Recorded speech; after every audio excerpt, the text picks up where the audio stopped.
Welcome to I Love to Tell the Story, a podcast on the narrative lectionary. I'm Rolf Jacobson. I'm Kathryn Schifferdecker. And I'm Craig Koester.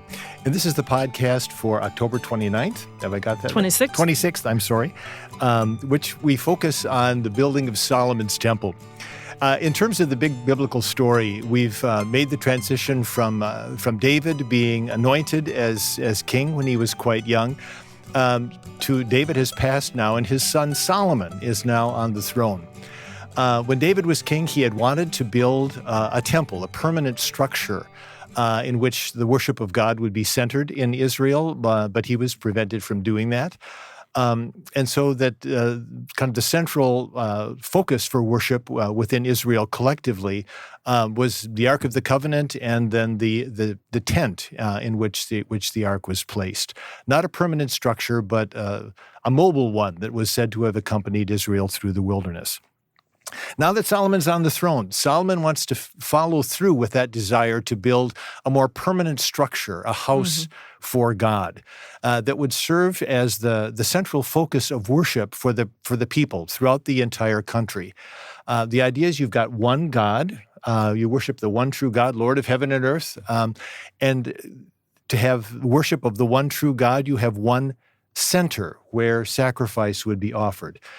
It wasn't a way of limiting, saying God can't be worshipped anywhere else, but in terms of the collective worship of the people, a focus for its collective worship life, its identity.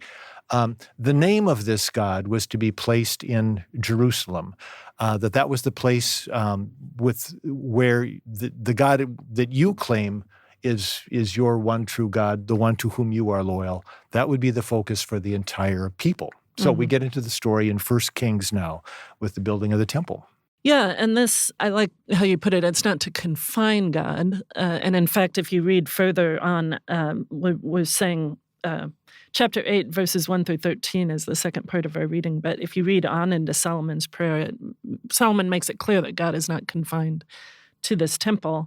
And yet there's a place, we as human beings want something concrete, or we want a place that we can come to. And so while God is present everywhere, God is Lord of heaven and earth and creator of heaven and earth, as you said, Craig, there's a kind of promise here that God is particularly present in this place, or maybe to use our friend and colleague Terry Fretheim's language, there's an intensification of God's presence here at the temple. Is that what Terry said? Yeah, he would talk about an intensification of God's presence, which I like that, right? Because it doesn't deny that God is present elsewhere, but it's like what we say about the sacraments, right? That God is present everywhere, but God has promised to be present, particularly in the bread and the wine, the body and blood of Christ, and in the waters of baptism.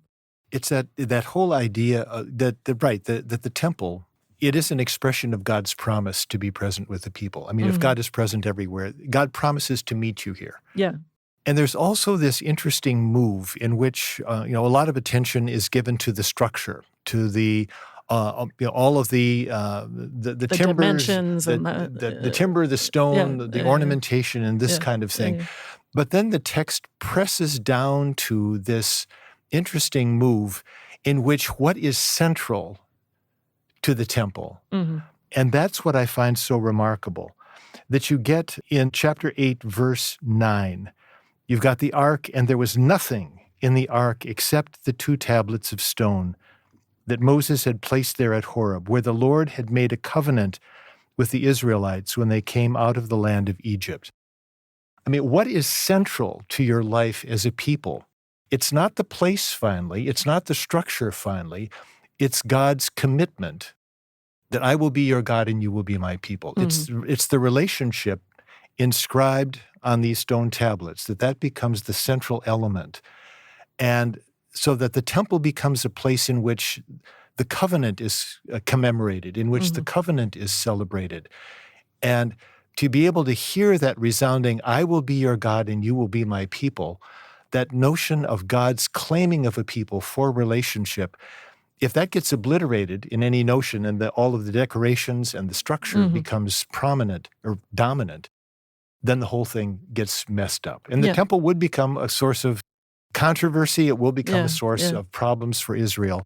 But it's that central element that Solomon places there. It's the covenant that's central. It's the relationship that's central, not just for you as an individual, but for us as a people, that's what he's placing there at the central place, the holiest place in Israel. And the tablets are the Word of God. Yeah. I mean, they're the only part of the Ten Commandments, which starts out, as you've already indicated, I am the Lord your God who brought you out of the land of Egypt, out of the house of slavery. I will be your God, you'll be my people. Well, the first commandment is, you shall have no other gods before me. But they're the only part of the law that God spoke to the whole people, and the only part of the law that God writes with God's own hand, according to the story. So there's in addition to the idea of the presence of God being intensified here, want to come back to that in a minute. There's also the notion that it is the Word of God that is the center of our worship, and that's a good reminder. Yeah. So today, or this week, this Sunday, October 26th, is Reformation Sunday. For many of our listeners, not everybody celebrates or commemorates Reformation Sunday, but I sense our discussion moving towards something like what we talk about, what we commemorate in the Reformation, that the Word of God and the covenant, the relationship of God with God's people is at the center of, or should be at the center of our worship life. And when it isn't, then something needs to be reformed. So here's a great bit of Luther Seminary where the three of us have had our vocation, great bit of Luther Seminary history. Yeah. So in the 60s, when Pope John the 23rd called for a council in Rome, and they said, well, we just had one a century ago. Why do we need a council? He said, we're going to have a council. And then he invited ecumenical observers, which I think that's the first time that had happened. And the observer from North American Lutheranism, or at least one of them, was a member of our faculty named Warren Quanbeck. And so as he lines up to march in for the opening worship, I don't remember who he was marching next to, but he turned and looked up at St. Peter's and said, "This is where it all started."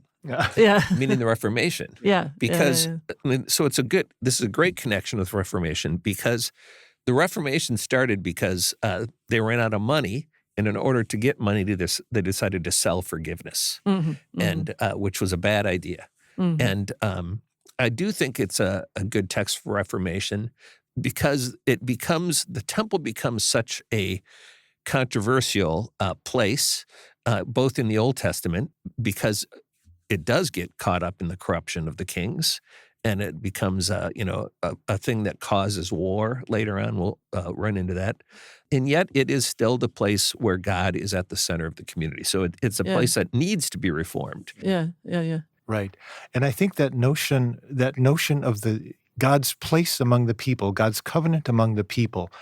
I mean, one of the problems with the Reformation stuff, I suppose, is it can get spun off into a privatized, religion sort of thing, of sort of me and Jesus thing. You don't need all of the structures; it's just your own relationship with God.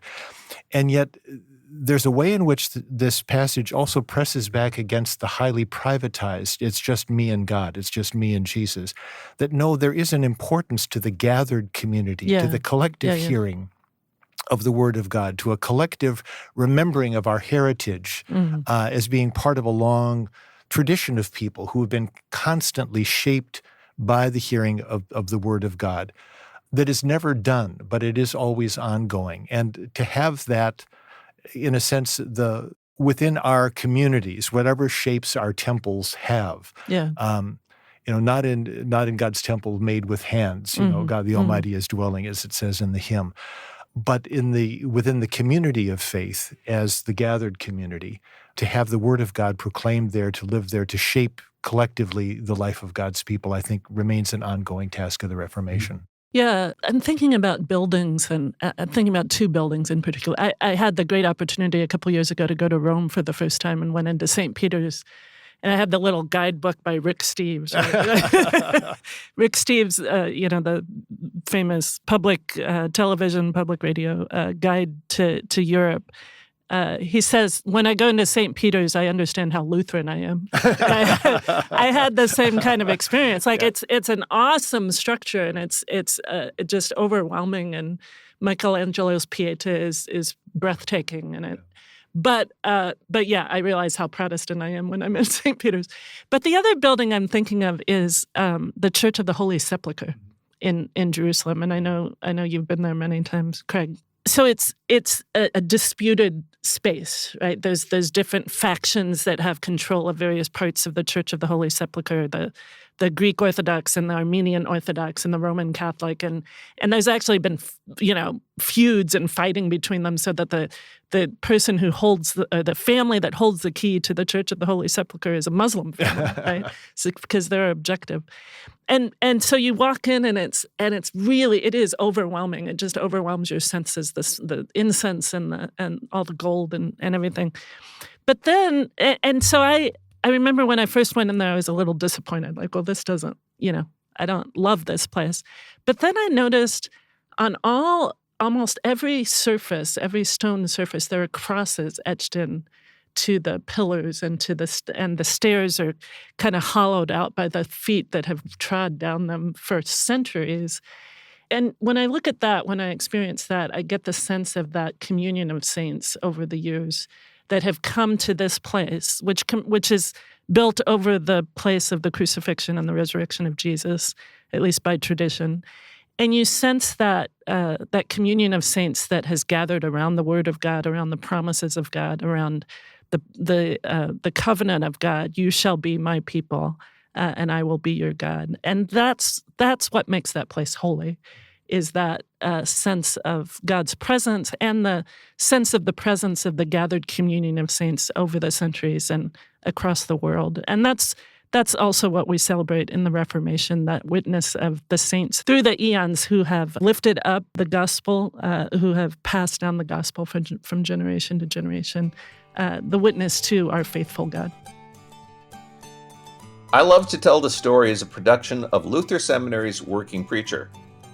The narrative lectionary was developed at Luther Seminary and has been hosted on Working Preacher since 2011.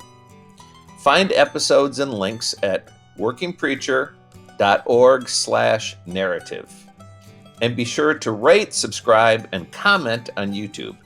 Thanks for joining us.